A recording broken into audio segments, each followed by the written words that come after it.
Ok, c'est parti, commencez. Les déménagements. Allez, première question. 3, 2, 1. On commence tranquille avec... C'est qui leur nouveau voisin à elle? Est-ce que c'est Trotroto, Totoro, Toronto ou Rototo? Ah, vous êtes tous trop forts. Vous êtes tous trop forts ce soir. Bravo. Voilà. Quel talent, quel talent. Quel magnifique film. Au moins, on a trouvé sa parodie ce soir. Quel très chouette film, Mon voisin Totoro. Hein. C'est Rototo, ce serait un sup comme film. J'avoue. C'est quoi le film? Bah, apparemment, vous connaissez tous Mon voisin Totoro. Sa musique, elle est incroyable. C'est la mascotte Ghibli, etc. Puis le film, il est super. Le film, il est super. Et de 9 points, c'est Howley qui est tout devant. Avec ses 16. Et Matt qui est juste un point derrière ses 16. Bravo. Totoro, c'est aussi un chouette groupe de musique. Ah ouais? Ah, je ne savais pas ça. Eh ben, ils ont sauté sur le nom. Très bien. Avec deux R. Ils se sont pas fait chier, les gars. Bien. Allez, deuxième question. C'est chez qui cette maison ici? Ah, est-ce que c'est chez Michael Myers, Hannibal Lecter, Tony Montana, Al Capone?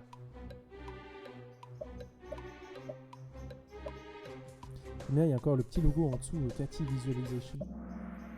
Oh, vous êtes un petit peu dévisé déjà sur celle-là, c'est bien. Et effectivement, c'est Tony Montana, le film Scarface avec Al Pacino. C'est Scarface dans la préquelle de Scary Movie, je crois.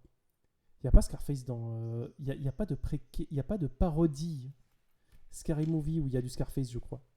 Et c'est un truc emblématique avec le World is Yours, là, et le méchant qui est... Enfin, le méchant. Al Pacino, qui est caché là-haut dans son bureau, qui sniffe de la coke à gogo, et les autres méchants qui vont aller tirer sur le méchant, règlement de compte de méchant, et voilà. Et lui, ça a quand même un sacré déménagement, vu qu'il passe d'un petit appart pérave où il vit en coloc à cette espèce d'immense palais, voilà.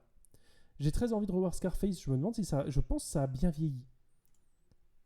Je me fais pas trop de soucis là-dessus. Parce que ça a été fait par un bon réal aussi. Immonde palais.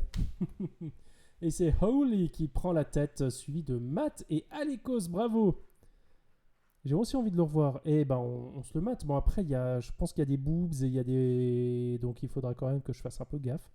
Et surtout, j'ai découvert que aucun des 3 lecteurs que je pensais utiliser pour projeter les DVD ne marche. Je suis dégoûté, il faut que je trouve une solution qui sera sans doute d'acheter un 4e lecteur, mais ça m'emmerde, mais au plus haut point. Enfin bref, voilà. Même la PS... Ouais, mais je peux streamer la PS5 sur mon ordi, mais pas s'il y a des films. Voilà. Je suis en retard, mais pas de soucis, Zalcroft, rejoins-nous. Dis-nous quand t'es là, puis en avant, t'as raté 2 questions. Il en reste 16, donc ça devrait aller. Et ouais, j'ai réussi. Je me suis emmerdé. En fait, le lecteur DVD de mon PC, il marche pas. Du coup, j'ai essayé. J'ai essayé ça. Et ça marche pas non plus. Du coup, je me suis dit, c'est Mac. Donc peut-être que ça passe sur Mac. Ça passe pas sur Mac non plus. C'est donc le truc qui est foutu en lui-même. Du coup, j'ai regardé pour relier la PS5 à l'ordi. J'ai pu installer un programme. J'ai fait tout ça. J'ai contrôlé, ça marchait. J'étais content. J'essaie de lancer le DVD. Et là, le truc, il me fait...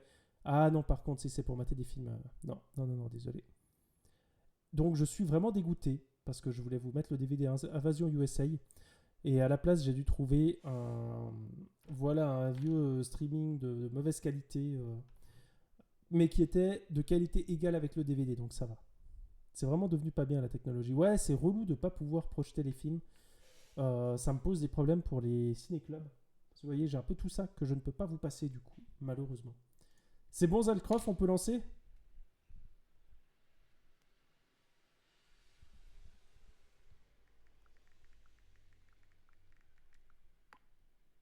Voilà.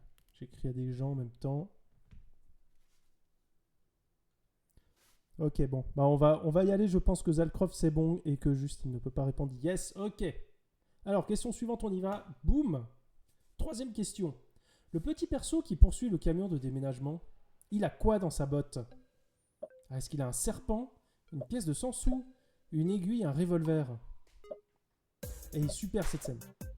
Ouais, Toy Story, je le voyais quand j'étais gamin. Oh la vache, je pensais pas que c'était aussi séparé. La vache, pour moi, c'était tout évident. Et apparemment, non. C'est la réplique. J'ai un serpent dans ma botte qui dit, je pense, qu'il y a dans à peu près tous les films, non? Toy Story 1, j'aimais bien. J'adorais cette scène. Cette scène de courir après le camion de déménagement et tout. Je la trouvais vraiment cool. Je l'ai revu il y a quelques temps. Je peux te prêter un lecteur DVD. Il fonctionne sur Mac et je l'utilise plus vraiment. Ah bon? Ok. Mais alors, ouais, bah, volontiers, Zorglub. Alors, si vraiment. Faut que je regarde après comment faire pour streamer depuis mon Mac. Et voir si ça fonctionne aussi. Il faudra que je fasse le test. Mais c'est hyper volontiers, quoi. Comme ça, je peux vous passer des films sympas. Et puis voilà. Et puis voilà. Bon, le must, c'est un lecteur DVD PC. Parce que sur le Mac, j'ai pas les trucs de streaming, j'ai pas la webcam, j'ai pas tout ça. Et puis j'ai pas. Et puis il faut que j'installe un programme pour des fois dérocher des bouts de film où je peux juste censurer certains éléments du film. Et il y a C16 qui grimpe. Bravo à lui. On passe à la question suivante. C'est Tipar. C'est où qu'ils déménagent eux? Ah, au Groenland, en Alaska, au Canada ou en Russie? Dur. Quoi? Oups. Et oui, vous êtes fort, et effectivement, évidemment, c'est les Simpsons. Ils partent dans les magnifiques contrées de Sarah Palin. J'ai bugué. Astuce, ils vont dans le froid. Voilà. T'as bugué. Eh ben zut. Mais voilà. Chouette le film Les Simpsons. Moi, je l'ai découvert à Paris. J'étais avec des copains à Paris. Il y a le film qui est sorti, on a été le voir. Et ils avaient beaucoup aimé. Et j'avais trouvé très sympa aussi. J'en ai un bon souvenir. Puis voilà, c'est des personnages attachants. Il n'y a pas grand chose à dire de plus.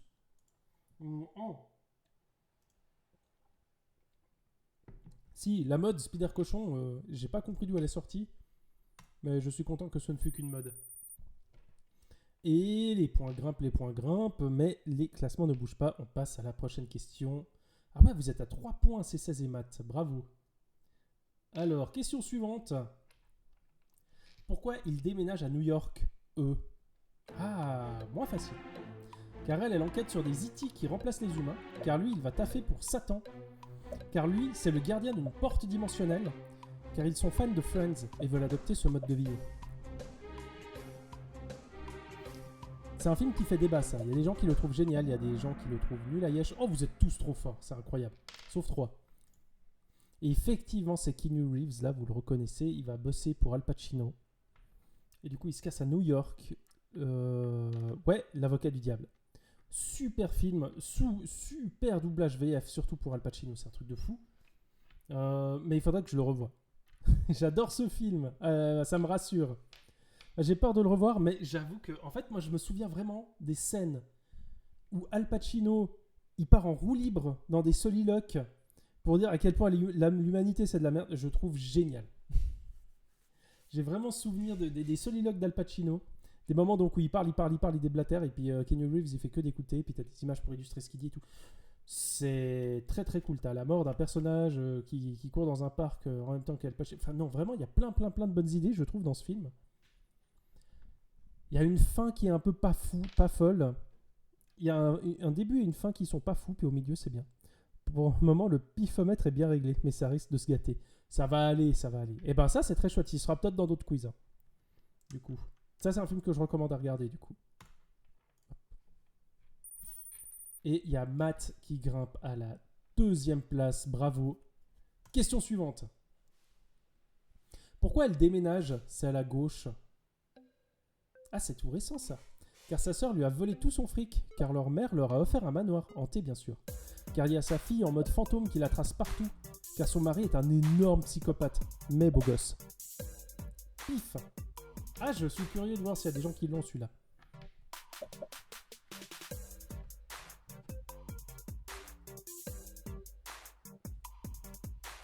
Pas vu. Le film, c'est La femme de ménage. Je reconnais rien du tout de ce style. Le pifomètre a besoin de quelques réglages de mon côté. Bonjour, Blorignox, ça va aller. Ah, celui qui vient de sortir. Ouais, il est sorti il y a vraiment pas longtemps, La femme de ménage, avec Sydney Sweeney, puis je sais plus le nom à elle. Qui est qui est très bien. Non, qui est bien si vous avez pas vu Gone Girl, qui est assez nul si vous avez déjà vu Gone Girl. Voilà. Je pense qu'on peut le résumer comme ça. Donc la femme de ménage, c'est l'histoire de Sydney Sweeney qui est engagée par elle pour faire le ménage dans une maison hyper luxe, etc. Sauf qu'elle se rend compte que elle est un peu tarée parce qu'elle lui demande de faire genre d'aller chercher sa fille à l'école, et quand elle va chercher sa fille à l'école, sa fille elle dit non, c'est pas à toi de venir me chercher à l'école. Puis quand elle appelle la maman elle dit mais je vous ai jamais demandé d'aller chercher ma fille à l'école, qu'est-ce que vous faites là, etc. Enfin bref, qu'il la fout un peu sous pression assez horrible. Et il y a des trucs qui marchent bien dans le film. Il y a un jeu sur le genre de film que c'est aussi. Mais encore une fois, si vous avez vu Gone Girl, après vous regardez ça, vous savez exactement ce qui va se passer, à quel moment ça va se passer, dans quel ordre ça va se passer, puis vous êtes un peu, vous soufflez un peu, voilà. Et c'est 16 qui grimpe à la deuxième place. Du coup, regardez seulement ce truc. Regardez seulement la femme de ménage, mais surtout après vous regardez Gone Girl, puis vous comparez. Et voilà. Et Enocal qui grimpe aussi. Allez, question suivante, c'est parti. C'est quoi qui dysfonctionne dans ce couple? Ah, en fait, elle, c'est une vampire. Pourquoi il y a un point d'interrogation? En fait, lui, il rajeunit. En fait, elle est déjà mariée à Dieu. En fait, lui, c'est un agent secret tueur. Ah, pas simple.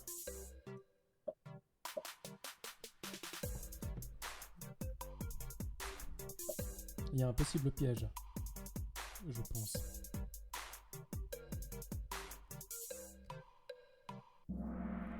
Oh, bien joué. C'était tendu entre en fait lui il rajeunit et en fait lui c'est un agent secret tueur. On enchaîne les inconnus maintenant. Mais ça, mec. Ça, c'est l'étrange histoire de Benjamin Button. Ouais. Qui est le film que j'ai le plus été voir au cinéma. J'ai été le voir 3 fois au cinéma.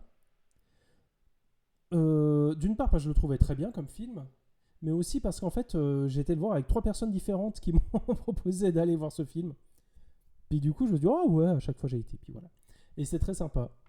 Parce que tu peux vraiment pas y croire qu'il rajeunissait. Voilà, je me disais, mais comment c'est possible? Je comprends pas du tout. Donc c'est Brad Pitt.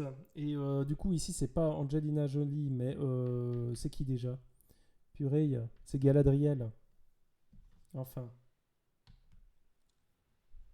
Attendez, j'ai honte de pas retenir. Moi, les noms, ils partent. Et puis des fois, ils reviennent, mais Kate Blanchett, voilà. Ça me prend trop de temps à me rappeler des noms. Et sympa film, ouais, c'est l'histoire du coup, c'est une histoire d'amour, grosso modo, entre Brad Pitt qui naît vieux et puis qui va passer le film à rajeunir, et puis elle qui naît gamine, et puis qui à un moment donné, du coup, ils vont pouvoir se croiser dans la vie, etc. Mais on suit principalement du coup Brad Pitt, et c'est un peu une histoire des États-Unis à travers son regard à lui. C'est pointage pifomètre, déréglage en cours. Ah là là. Et ça, c'est sympa à regarder. Tout le monde peut regarder. C'est super accessible. C'est pas un truc chelou que j'essaie de vous vendre. Hein. C'est du David Fincher et tout. Ça passe bien. Et qu'est-ce que je voulais dire? Oui, c'est du Forrest Gump, mais en bien. Voilà. C'est vraiment ça. C'est Forrest Gump en version bien. En version bon film. Et c'est C16 qui prend la tête. On peut passer à la question suivante. Boum. 8e question. C'est quoi ce film, les gens? Qu'est-ce que c'est que ce film? Est-ce que c'est contagion, virus, parasite ou bactérie?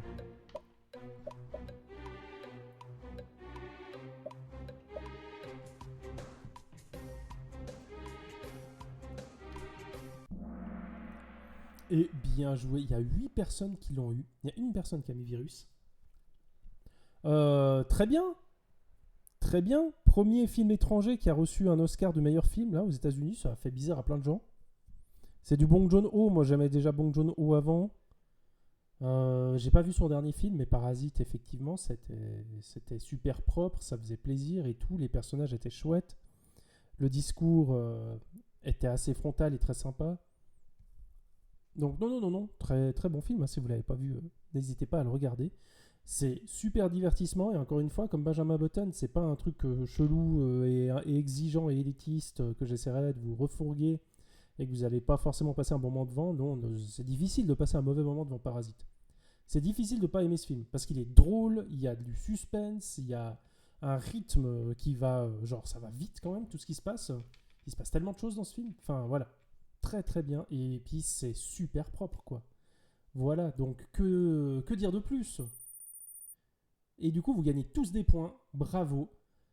Sauf une personne, mais du coup, on ne sait pas qui c'est. Allez, question suivante, boum. Il voyage avec quoi lui?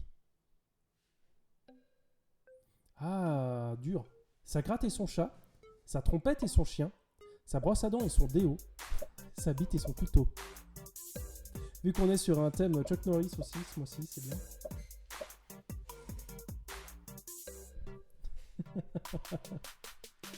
J'ai hésité à faire la ref. Hein. Mes films préférés? Ah ouais? Ah, c'est drôle. Moi, je l'ai vu au cinéma, je l'ai pas revu depuis. Eh, mais il y a 3 personnes qui ont mis sa bite et son couteau, vraiment. Vous êtes incroyables. J'ai pas, j'aurais dû mettre la verte. Moi, je l'ai eu. Ouais, bah bravo. Effectivement, c'est Inside Llewyn Davis. Film des frères Cohen.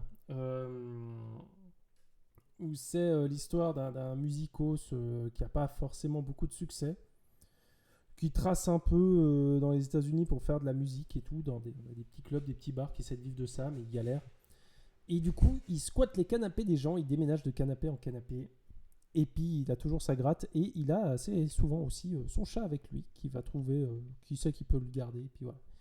C'est sur l'image de base du truc en plus. Enfin bref. Voilà, très sympa. Mais pas le meilleur Cohen. Moi, je l'ai vu, j'ai jamais eu trop particulièrement envie de le revoir. Et il y a Alekos qui grimpe. On passe à la question suivante. On a fait la moitié des gens. Allez, boum. C'est qui déménage ici? Ah, est-ce que c'est la famille Azada? Est-ce que c'est Pogno? Est-ce que c'est Shiro Ogino? Ou est-ce que c'est Porco Rosso? Purée, 2 Ghibli dans la même soirée. Je sens le piège. Tu sens le piège. Ah, vous êtes tous trop forts, effectivement. C'est le voyage de Chihiro. Et du coup, pour l'occasion, j'ai découvert qu'en fait, la famille avait un nom, mais je voulais pas vous mettre la famille Ogino parce que personne l'aurait eu et puis ça aurait été un peu bâtard. Donc voilà, c'est Chihiro qui déménage avec sa famille. Le voyage de Chihiro, c'est génial, c'est incroyable, c'est tellement propre. Chaque plan est magnifique. Regardez ça, c'est magnifique. Rien que ce plan-là, de voir le détail de ces 2 fenêtres bloquées, de voir le détail de ces ombres là-haut, etc. Ouais, je trouve que c'est trop bien. J'ai appris un truc aujourd'hui, voilà. Ça m'a presque mis dans le doute le nom de famille. Oui, bah, c'est le but aussi, parce que si je mettais juste Chihiro, tout le monde l'aurait eu en 3 secondes. Et sinon, Porco Rosso, c'est génial. Pogno, c'est génial. Et La famille Asada, c'est un film qui n'a rien à voir avec les studios Ghibli. C'est génial aussi. C'est super aussi. Et le voyage de Chihiro commence avec un déménagement. Et voilà. Et il y a Enokal qui grimpe aussi. On passe à la suivante, c'est parti. Il n'y a pas de question noir blanc ce soir. Il va choisir quoi, le môme, ici? Ah, de rester avec son père, de partir avec sa mère, de tracer sa propre route. Il va voyager dans le temps pour tester toutes les possibilités.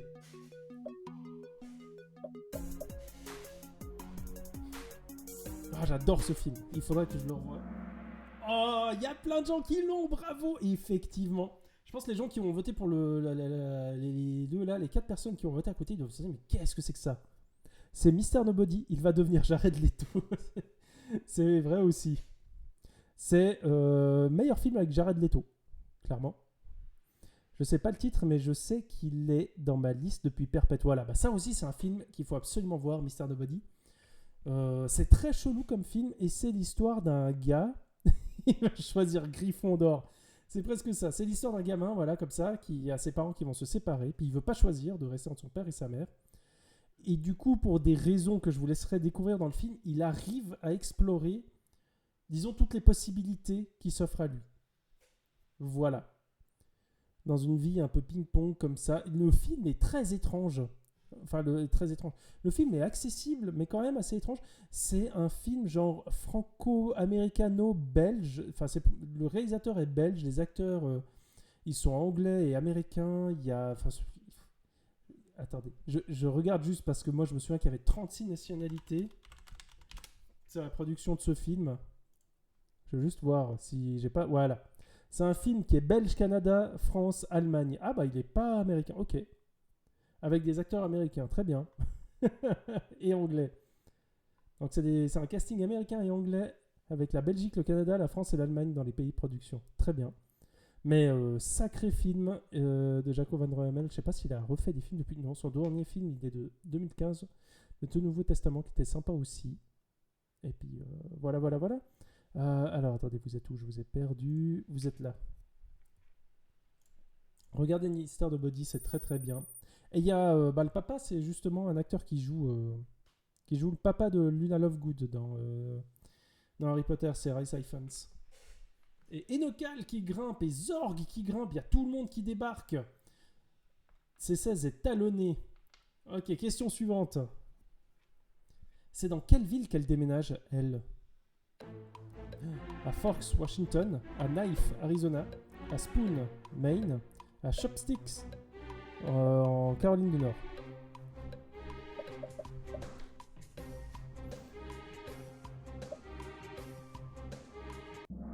Ah, j'ai pu vous poser une question Twilight. Oh, vous n'êtes pas des Twilight Zoos, c'est incroyable. Je suis content de ne pas m'en souvenir. Et effectivement, elle déménage à Washington, mais voyons, les histoires de vampires, tout ça, c'est à Washington. Vous n'avez pas vu Abraham Lincoln, chasseur de vampires? J'ai honte de me refaire sur Twilight. Il n'y a pas de honte. Au cinéma, on a tous droit d'avoir des kings chelous.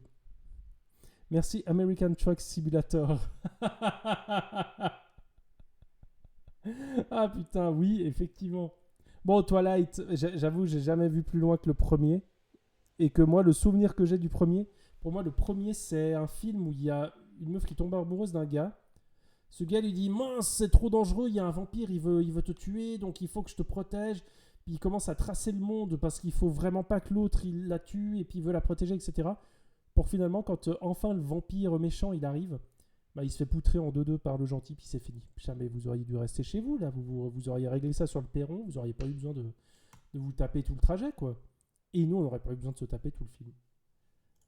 Voilà, voilà, voilà. Et il y a Holy qui me grimpe, et effectivement, Matt qui revient sur cette magnifique question. On passe à la prochaine question. C'est parti. Qu'est-ce qu'elle regarde, elle, avec du popcorn? Ah, un spectacle de souris acrobates, un ballet aérien de grand-mère, un jongleur avec des pneus, le quiz du lundi, et elle vous trouve tous trop forts, sauf un. Elle regarde un déménagement, tiens. Super film, Coraline. Et ouais, vous êtes fort, un spectacle de souris acrobates. J'ai fait une vidéo où où je parlais de cette scène, notamment, où je parlais de tout le film, et puis on s'était arrêté sur cette scène qui avait pris énormément de temps. Et effectivement, donc, pour ceux qui l'ont pas vu, c'est l'histoire de Coraline qui déménage avec son maman et son papa dans une maison où il se passe des choses bizarres, puisque elle découvre qu'il y a une porte qui l'amène sur une espèce de dimension parallèle, où il y a aussi ses parents, mais qui sont beaucoup plus sympas, ses voisins, qui sont très rigolos, etc. La seule différence, c'est que tout le monde a des boutons à la place des yeux. Et c'est super. Je vous le recommande de fou. Je trouve ce film génial. Le réalisateur est fantastique. C'est le réalisateur de L'étrange Noël de Monsieur Jack, d'ailleurs. Donc si vous avez aimé L'étrange Noël de Monsieur Jack, c'est fort possible que vous aimiez ce film. Un film pour enfants qui parle de la mort en plus. Et de manière assez frontale. J'étais surpris. Voilà, voilà. Super film. Et boum, Alikos et Matt qui grimpent, bravo. Et Holy qui passe les 10 000 points, quel talent. On passe à la prochaine question, c'est parti. C'est quoi ce film? Est-ce que c'est le voisin, le locataire, le concierge, le président du comité de quartier, Philippe?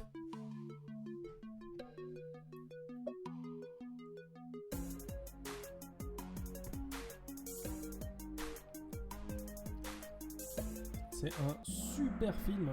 C'est mon film préféré d'un réalisateur très polémique aujourd'hui. Bien joué, effectivement. C'est Le Locataire de Roman Polanski, avec ici Roman Polanski, qui joue justement ce personnage-là. C'est l'histoire en gros d'un... Moi, je vous le conseille de fou. Il y a tellement de scènes qui sont incroyables. Non, vraiment, vraiment, c'est un Super film d'horreur psychologique. Je crois que le film date de 1978.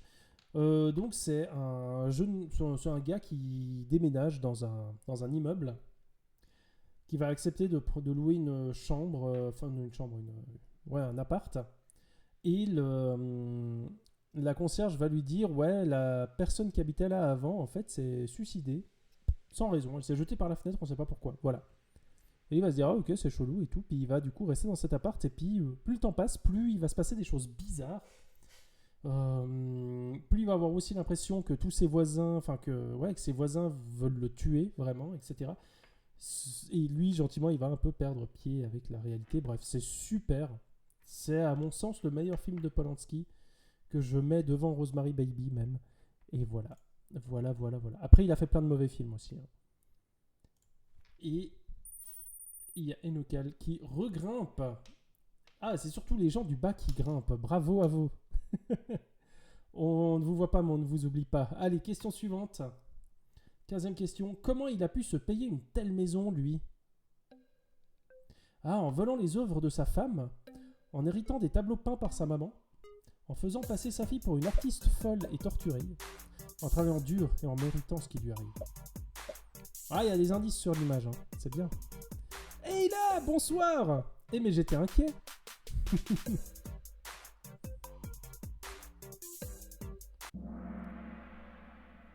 En volant les œuvres de sa femme, bravo, c'est le film Big Eyes. C'est Big Eyes, exactement. De Tim Burton, qui est le film le moins burtonien de Tim Burton, sauf dans les 10 premières minutes, où il y a quand même plein de plans assez burtoniens. Et après, c'est vrai que c'est beaucoup moins burtonien. C'est une histoire vraie, c'est inspiré de faits réels, justement, d'une artiste qui peignait des personnages avec des gros yeux, et qui va épouser un autre artiste, et l'autre artiste va... super la tchatch, etc. Alors qu'elle, elle est très gênée, elle parle pas trop en public. Du coup, lui, il va se faire passer pour l'auteur des tableaux. Et elle est pas trop fan de ça, mais bon, elle va accepter parce qu'il a la bonne tchatch. Et puis, ils vont développer leur carrière comme ça, mais ça va quand même poser des problèmes, le fait qu'il y ait un peu ce truc un peu faux, quoi. Chouette film, franchement, mine de rien. Bon, il est pas... il est chouette, voilà. C'est clairement pas le meilleur film de Tim Burton. Mais je trouve que c'est pas non plus un film si anecdotique que ça. Franchement, pour des films qui parlent d'artistes et tout, c'est plutôt cool à regarder. Après, c'est intéressant que c'est un film qui essaye justement de remettre... de faire justice en remettant en avant le personnage féminin, enfin l'artiste qui a fait ses tableaux et puis qui s'est fait phagocyter par son mari. Alors que le film, justement, lui aussi donne beaucoup de place au mari en oubliant un peu la femme. Et il nous fait un peu en mode... ça donne vraiment la sensation que le mari était un personnage beaucoup plus intéressant que sa femme qui finalement peignait et puis il savait pas trop quoi faire de plus, quoi, voilà. Il y a une scène qui m'a fait mourir de rire. Il y a un moment qui est génial. Parce qu'évidemment, je vous spoil, c'est pas important. Parce que ça, on s'y attend tous. Vu que c'est tiré d'une histoire vraie, il y a un moment où la supercherie va éclater, ça va passer dans les médias. Enfin, elle va dire, ouais, il m'a volé mon travail, etc. Puis ça va apparaître dans les médias, sa déclaration. Puis les gens vont lire ça en disant, ah, je le savais, ou bien, ah, comment, c'est impossible et tout. Et il y a un personnage qui joue justement un gars qui tient une galerie et tout, puis qui avait refusé de l'exposer au début du film et tout, qui voit ça, puis qui dit, mais comment on peut revendiquer avoir fait ça? J'étais tellement d'accord avec lui. Parce que je vous avoue que je trouve les tableaux vraiment... C'est vraiment pas mon truc. C'est vraiment pas mon truc. Et au début, je préfère les tableaux que lui, il fait, plutôt que ceux que elle fait. C'est dire. Mais voilà, non, mais c'est sympa, quoi. C'est un film sympa. Et Enokal qui continue de grimper. Et Zalcroft qui a 3 bonnes réponses d'affilée. Allez, il reste 16, 17, 18. 3 questions, c'est parti. 16e question, les gens. C'est quoi le taf du héros de ce film? Éboueur, vendeur, il fait la plonge, stagiaire.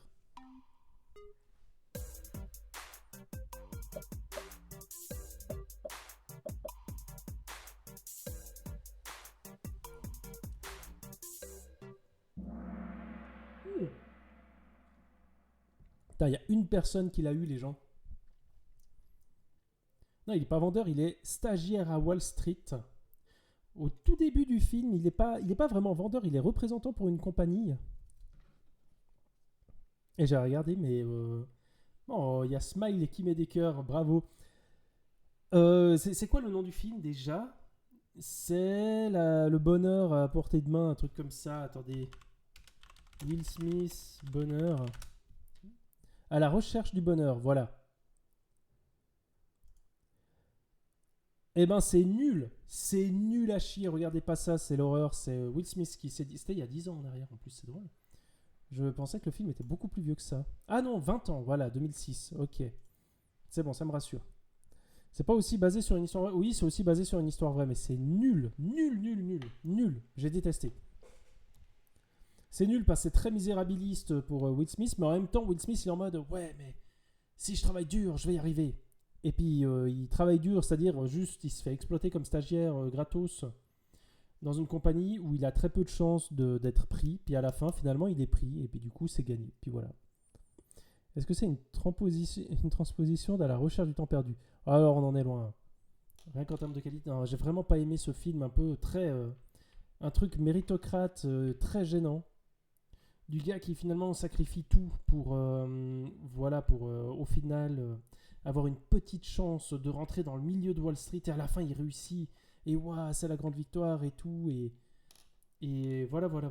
C'est un film qui aurait mérité où le personnage donne tout puis qu'à la fin il n'est pas pris et du coup il déprime, il meurt et puis son gamin il finit du coup orphelin dans un centre pour orphelins. Là j'aurais trouvé le film beaucoup plus couillu et intéressant, mais là vraiment ce truc de le gars qui s'est ouais voilà, c'est l'homme qui s'est bâti tout seul, etc. Après, je suis dur avec le film parce qu'il essaye de dire quand même des trucs qui vont un peu plus loin par moment, mais le fait que tout ça, ça paye à la fin, il y a un truc vraiment, la fin justifie les moyens qui m'a beaucoup gêné et puis qui pour moi n'a aucun sens et puis qui est juste même un peu dangereux d'une certaine manière. Si t'as des gens qui regardent ça puis qui se disent putain, moi aussi, je vais tout donner, tout plaquer puis devenir stagiaire et puis pas gagner d'argent et puis bon, bah, puis me prendre un mur parce que le personnage il avait 95% de chance de se prendre un mur puis il a eu du bol. Mais ça, le film il te le dit jamais. La page Wikipédia est un peu gênante aussi. Ah. Eh ben, je suis curieux. C'est qui l'a eu? Oh, c'est C16 qu'il a eu, mais quel talent ce C16. Alors, on passe à la prochaine question. C'est quoi ce film? Ah, est-ce que c'est Shining? Chérie, j'ai rétréci les gosses. Beetlejuice. One Battle After Another. Si, il est bien le film, mais oui, il est beaucoup trop fait pour vendre le truc de se faire tout seul. Ouais, bah moi, le message du film... En fait, j'arrive pas à décorréler le message du film à l'esthétique générale du film et à son montage et à tout ce qu'il me montre, en fait. Et du coup, moi, tout le truc misérabiliste que je vois pas un truc en mode « Ah, c'est beau, je compatis », je vois un truc en mode « Bah regardez, même si je vis tout ça, et bah j'ai été jusqu'au bout. » Et bien joué, c'est Beetlejuice. Et d'ailleurs, si on regarde bien, on voit écrit sur l'écran de télé « Beetlejuice, Beetlejuice, Beetlejuice ». Voilà. Et bah très chouette film, hein. Beetlejuice, incroyable. Avec un film où il y a non pas un, mais 2 déménagements. Donc, Betelgeuse, exactement. Mais ouais, non, fantastique film. Un des tout premiers films de Burton. 2 films de Burton, du coup, ce soir, incroyable. 2 films de Miyazaki et 2 films de Burton. Mais ouais, non. Beetlejuice, quand je l'ai revu, j'ai été surpris par le montage qu'il a. Il a un montage qui est tellement efficace, rapide, net. Il y a tout qui fonctionne, quoi. Techniquement, c'est pas un mauvais message non plus, sauf quand c'est utilisé pour culpabiliser ceux qui n'y arrivent pas. Ouais, mais je sais pas. On peut débattre sur le message, oui. Je pense qu'on peut débattre. Moi, c'est vrai que c'est un message qui, moi, me gêne énormément, mais je peux comprendre que des gens soutiennent et puis ils disent... Et encore une fois, moi aussi, je pense qu'on doit pouvoir représenter un peu tout et n'importe quoi au cinéma, un peu les différentes idées, etc. Et je pense que j'ai un biais énorme quand je regarde le film vis-à-vis de mes convictions personnelles qui font que je n'arrive pas du tout à l'apprécier. Si je résume ainsi. Et il y a Zorg qui grimpe. Et on passe à la dernière question, les gens. Oh là là, et C16 et Holly, vous êtes envolés. Incroyable. Ça va se jouer entre C16 et Holly. La dernière question, les gens, j'espère que vous êtes prêts. C'est quoi le titre québécois de ce film? Est-ce que c'est Pluie de coups sans des barbouillettes, Projet Apocalypse, explosion imminente, la pataterie.